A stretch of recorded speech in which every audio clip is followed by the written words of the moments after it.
And we continue at 2:06 in the afternoon. Talk Radio 790 KABC, the John Phillips Show, broadcasting live from the Morongo Casino Resort and Spa Living Room Studios. Mr. Randy Wang's at the sports desk in Culver City. John, let's check back in with the public comment section by phone at the LA City Council meeting. Speaker, which item would you like to speak on? Speaker, please let us know which items you'd like to speak on, or are you going to forfeit your time? You know what this reminds me of? What's that? When I was a kid, there was a radio talk show host in the Antelope Valley area. His name was Herb Nero. Maybe some of you listened to him. He was a guy with a beard. And it was right around the time that Rush Limbaugh was the hottest thing in talk radio. So every town had a dinner theater Rush Limbaugh who wanted to be the Rush Limbaugh of whatever area they broadcasted in. And he saw himself as the Rush Limbaugh of the Antelope Valley. And he had this television show on at night that was carried in the Victorville market. And on this television show, I think it was on KHIZ, he used to take calls live. But unlike radio stations that have a delay, there was no delay on this particular call-in television program. And there would be nights, Randy, and I'm not exaggerating, where 75% of the calls were prank phone calls. That is fantastic. And at least half of them were me and my friend Ryan. And there were only two lines, so after you'd prank called the show, you'd just hang up, you'd come up with a new voice and a new gag, and then you'd call again. So sometimes I would be on that show 2-3 times a night. You know, I don't know what it is, but I know multiple people, yourself included, that ended up in radio after growing up prank calling TV and radio shows. Oh. We need to go to dinner with Tom Likas one night because Tom was a very prolific prank caller. There are some clips of him on Larry King Live that will make you pee your pants. Tim Conway, when he was a kid, used to prank call Dodger Talk right here on KBC.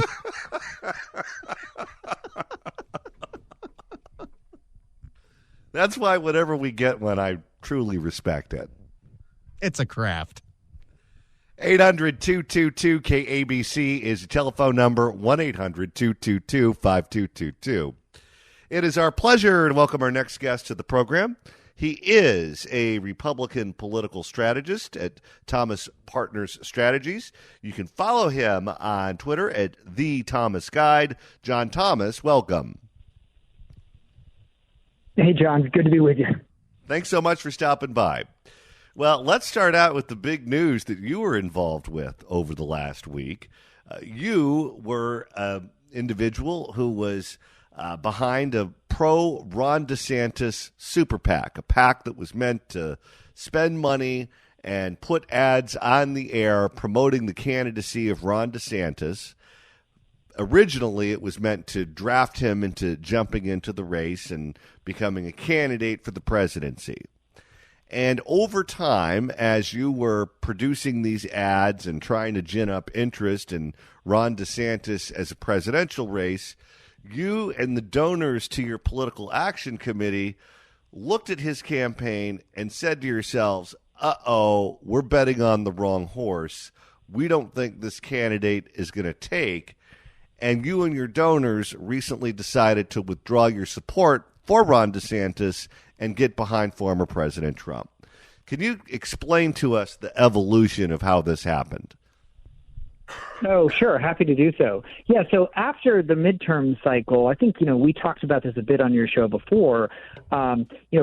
Republicans were promised, John, a red wave, and at best we got a red mist. And yet you looked over at Florida with Governor DeSantis' reelect, and he created a red tsunami on the same night. And so it caused a lot of self-reflection, I think, for the Republicans nationally to say, hey, look, this is our third shellacking nationally in a row. We've got to figure out how to get back to winning, and it looks like Governor DeSantis knew how to buck perhaps national trends the Republicans have been suffering under, as well as put together those really core coalitions that have eluded Republicans for a number of years, namely Latinos, college-educated white women, these deciders of some of these national races. And so at that point, my phone was blowing up from grassroots supporters to well-heeled mega donors across the country saying, we've got to convince DeSantis to run, because we had heard that he might be interested, but it was still up in the air. So we said, okay, we'll be the first out of the gate to do a draft DeSantis movement and harness the energy wrapped around DeSantis, particularly the grassroots energy so we sent bodies to Iowa, New Hampshire, to go to party events with clipboards and just start collecting signatures to hopefully hand them over if DeSantis ended up running. So that's what our first phase was. It worked pretty well.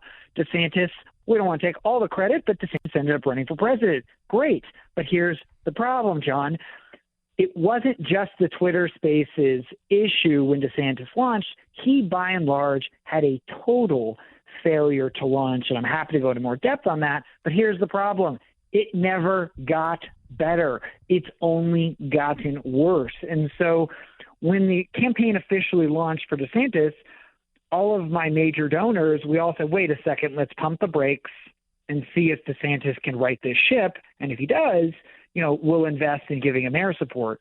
But it became very clear, John, certainly over the last couple months, DeSantis might be a great governor, but he is not ready for prime time, particularly when Donald Trump is in this race. I mean, to even think that this is still a primary contest is kind of silly at this point. Donald Trump's already shifted to our general election strategy and his messaging. So with all of those reasons, we decided to publicly pull out, shut down the PAC, and we're going all in to help Donald Trump financially and otherwise.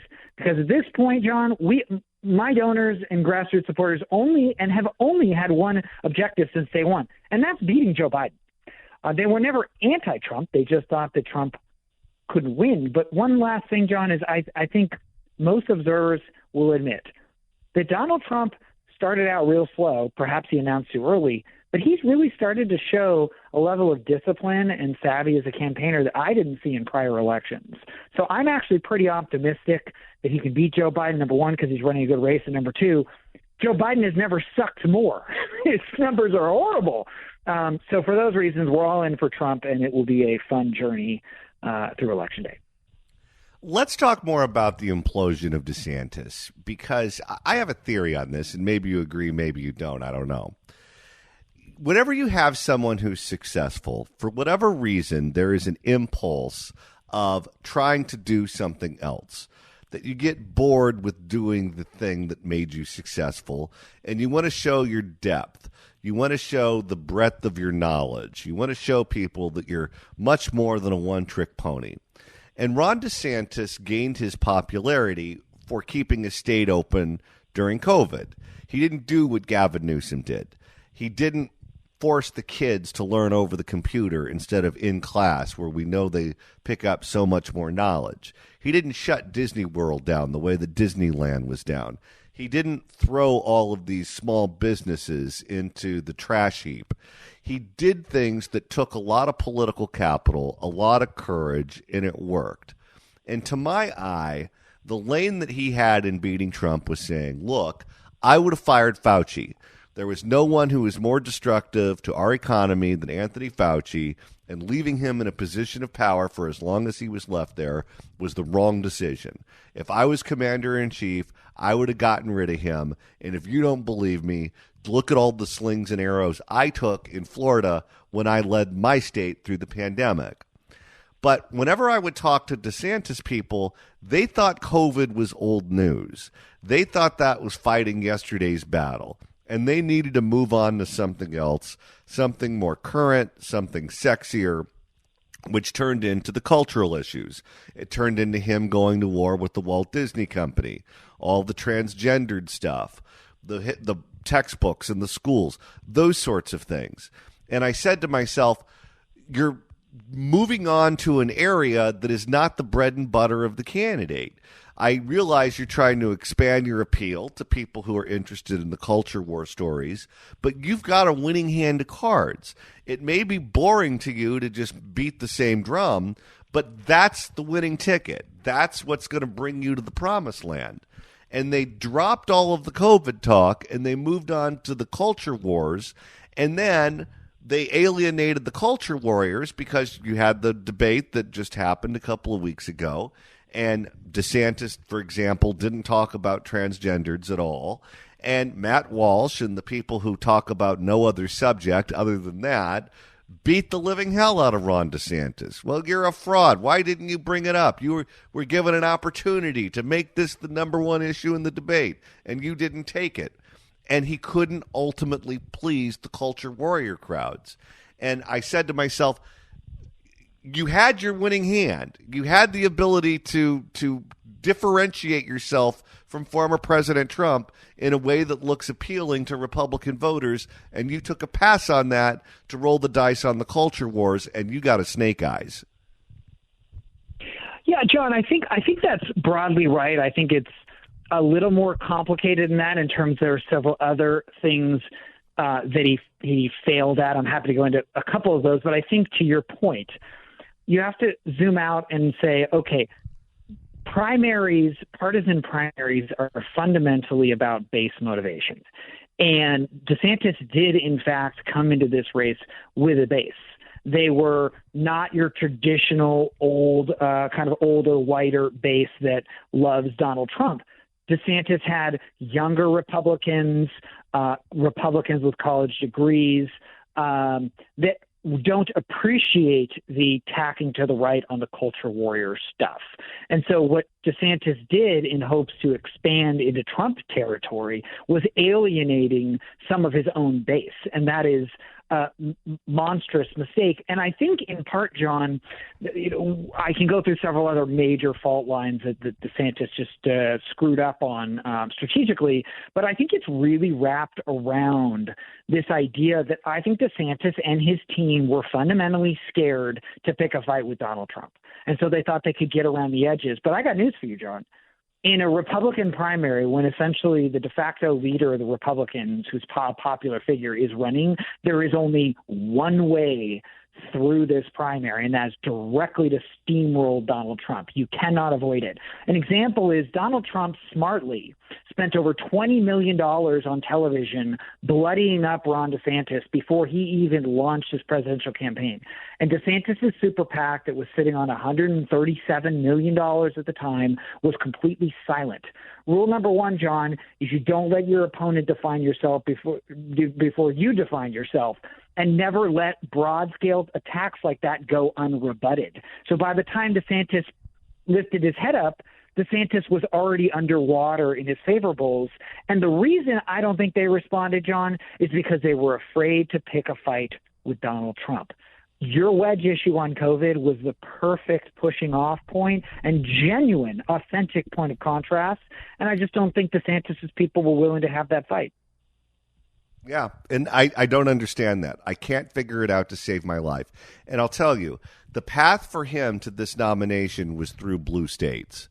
Because even though California is a Democratic state, California still has more delegates to the Republican convention than any other state.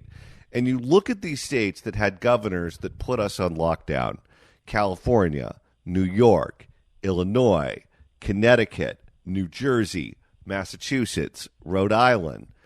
And there are a number of delegates, maybe even a majority of delegates to the Republican convention that come from those states. Those are the Republicans that Ron DeSantis appealed to. I didn't do to my population what your governor did to you. And you elect me president, you don't have to worry about someone who thinks like Gavin Newsom will ever have power, the levers of power in Washington, D.C., for the next 4 years if you put me in charge. That was an appealing sell. And I'll tell you, I'm a college-educated white voter who lives in a blue state, and I looked at Ron DeSantis as the beacon of light. And I was open to vote for him and support him in every imaginable way. And then as the campaign went on, I said to myself, I can't vote for this guy. Yeah, I think that's right. He missed that opportunity. I don't quite understand fundamentally what messaging or message Ron DeSantis is giving to frame his campaign. I think he's missed that as well. I guess if I were being kind, John, I would say that he's Trump without the drama, Trump who can win. But the problem is polling has consistently shown Trump can win, and DeSantis isn't necessarily more marketable than Trump. And what I underestimated, John, I now realize as we move through this primary, the Trump without the drama argument I don't think sticks in a Republican primary, because what some in the media construe as drama, most of the hardcore Republican base construes as backbone. They like the fact that Donald Trump steamrolls those who don't like him, like the deep state and the media. And so I just don't know that DeSantis has articulated a compelling differential message. And so really what Republican voters are going to be looking at as we go into Iowa and New Hampshire is, if you like Trump and Trump's message, why would you go for the cheap knockoff when you could have the OG version running on the ballot? I mean, that's, I think, what Republican voters are going to have to decide on. How long do you think DeSantis stays in this race?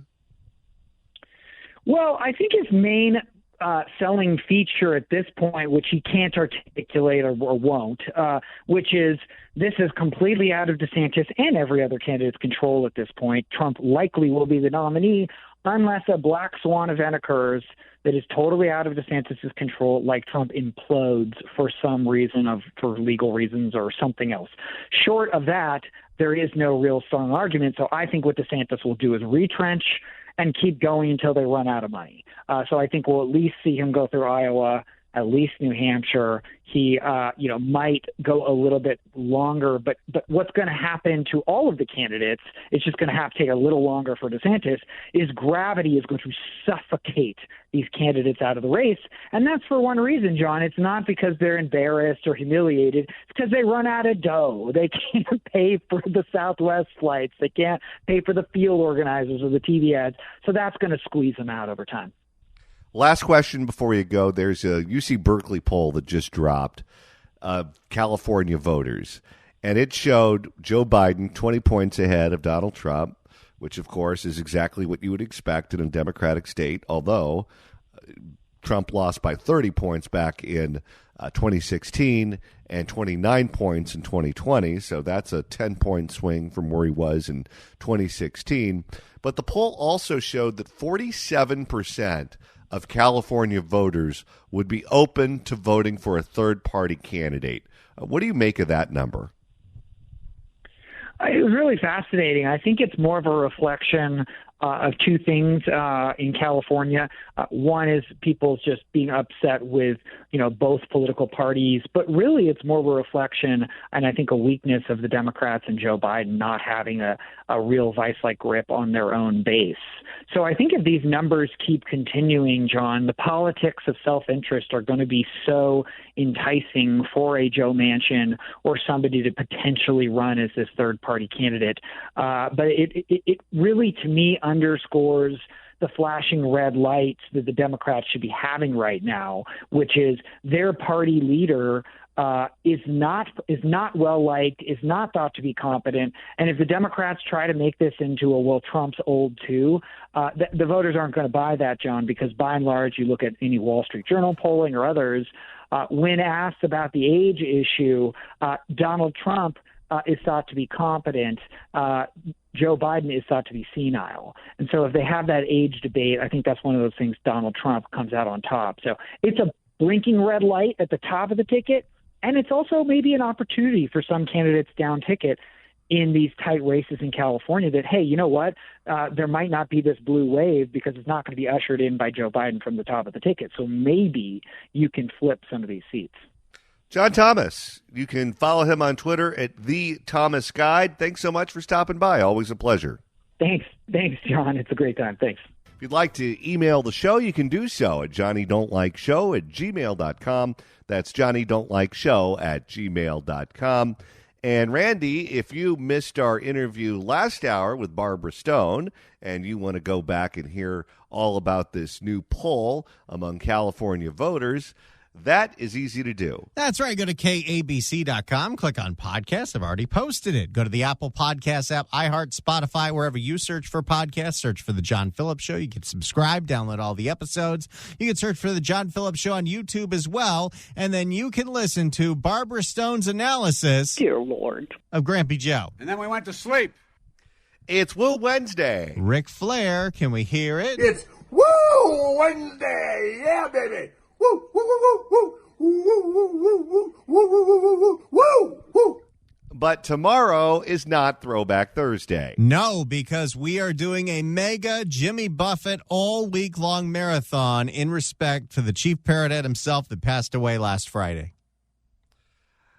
And Randy, we're going on the road next week. That's right. A week from Friday, we're going to be broadcasting live at Gelson's in Century City. The Gelson's Food Market in Century City has a wine bar, and we're going to be there from noon to 3. So come on down, take a picture, watch the show, grab lunch, maybe get a tasting, maybe get a pint. They've got the pairings right there on the menu. The food is supposed to be fantastic. It's going to be a wonderful day, Friday, September 15th at the Gelson's in Century City, which is in the Westfield Century City Shopping Center. We'll be there live noon to 3, so make sure you call in sick to work that day and you come on down and see us. Well, the state of California may be home to Silicon Valley and some of the biggest tech companies in the world, but we also have some of the most antiquated technology known to man when it comes to our government. We certainly saw the outdated computer system get taken by thieves with our EDD fraud to the tune of $20 to $30 billion. We saw the same thing happen with LAUSD when their computer system couldn't send the right paycheck to the right employee. We're also seeing it take place with the failure of our 911 system. We saw it happen in the Palm Springs area after the storm hit the state of California. And we see it happen on a regular basis in crime-ridden Oakland, where the 911 system fails on an almost weekly basis. And, John, now it fails so much that it's about to be disqualified from state funding because in order to get the state to subsidize your 911 program, you have to answer 95% of the calls within 5 minutes. And they're not doing that. And they're not even close. For more, here is KTVU Fox 2 in the Bay Area. State of California could soon pull vital funding from the Oakland Police Department. 95% of 911 calls need to be answered within 15 seconds. But 15 seconds. Oh, wow. They're never going to reach that. They'll not get close. You're lucky if it's 15 minutes. Of 911 calls need to be answered within 15 seconds. But state officials say Oakland is only doing that 46% of the time. KTVU's Amber Lee live tonight in the city of Oakland with more on the story. Amber. Mike, many Oaklanders tell me they feel unsafe, and they say the lack of accountability from city leaders is a big part of the problem. From where I could see, she was on the floor. Sarah Osaba tells me she looked outside her window when she heard a woman crying and asking for help across the street from her home in the San Antonio district of East Oakland. It was 1:30 in the morning, August 20th. Osaba says she called 911. This is ridiculous, like to be on hold for 18 minutes. 18 minutes? What if it was a fire? You know, she could have, while on hold, used her cell phone to mobile order Domino's, and it would be at her door before the 911 operator picked up. Osaba says she called 911 again and still couldn't get through. She had been a victim of gun violence and she crashed and was calling for help. And I just felt horrible later finding out that that's what happened. I'm going to guess Oakland's not going to do the, hey, here's how you use 911 campaign. No, because if you call 911, you're just going to get a busy signal. Osaba is among many people who have not been able to get through to Oakland's 911 dispatch. The California Office of Emergency Management says the Oakland Police Department has not been complying with the requirement that 911 calls be answered within 15 seconds 95% of the time, and the department may be ineligible for continued state funding. The state has given Oakland a year to remedy the situation. That's quite a bit of leeway. How many people are going to die over the course of 365 days because these jokers can't get their act together? In a written statement, a spokesman for the city said in part, quote, the Oakland Police Department has identified to Cal OES that the primary contributing factor to call answer times is lack of staffing. Gee, what was so difficult about figuring that out? It's almost as if they have a district attorney and a city government that doesn't respect their work. There are currently 63 dispatch call-taking staff and 14 vacancies. The reality is that they've already had a lot of time to get this problem fixed. Marlene Sachs says she's been tracking Oakland's 911 dispatch response time for 6 years. She says she couldn't get through to 911 when her home was burglarized. Sachs says after 2 grand jury investigations into this matter, there's no excuse that Oakland's 911 response time has not improved. There's no oversight and there's no accountability. Heads should be rolling because of this failure. On Wednesday, Oakland police... But that's not what happens here. What happens here is when someone fails in a very public way, they get promoted to something else. That's what happened to the woman who ran the EDD system. She went from being Secretary of Labor from the state of California to being Secretary of Labor for Grampy Joe. Even though she couldn't get confirmed. Acting Secretary of Labor. On Wednesday, Oakland police held a communications dispatcher information night to recruit, but critics say public safety does not appear to be a priority for city leaders. We've had a change in leadership, but there's not a change in what's happening for the safety of Oakland residents. The city administration has authorized continuous recruitment for new dispatchers. It says the Oakland Police Department has interviewed 54 candidates for recruiter positions since June, but did not say when dispatcher positions will be filled. Mike? How much of a bonus are they trying to give those people? Who would want to work in Oakland right now? When I was in Europe, I was there for a wedding. And one of the attendees at the wedding is a deputy district attorney in San Francisco. And I said, what's going on with the 911 system in Oakland? And he just rolled his eyes and said, nothing works over there right now. And he said that virtually all of the new deputy district attorneys that San Francisco County is getting are coming from Alameda County because they don't want to work with all that chaos. And who could blame them? If you want to email the show, you can do so at johnnydon'tlikeshow@gmail.com. That's johnnydon'tlikeshow@gmail.com. And Randy, you're monitoring the mailbag. Well, we were talking about prank phone calls to TV and radio stations earlier. David writes in at johnnydon'tlikeshow@gmail.com with his favorite Tom Likas radio prank call story. Tom told the host that he's the only listener that he has. The host says that's not true. Let's go to line 2. Tom is on line 2 and says, see, I told you so. Tom has actually told me that story, and it happened in South Florida.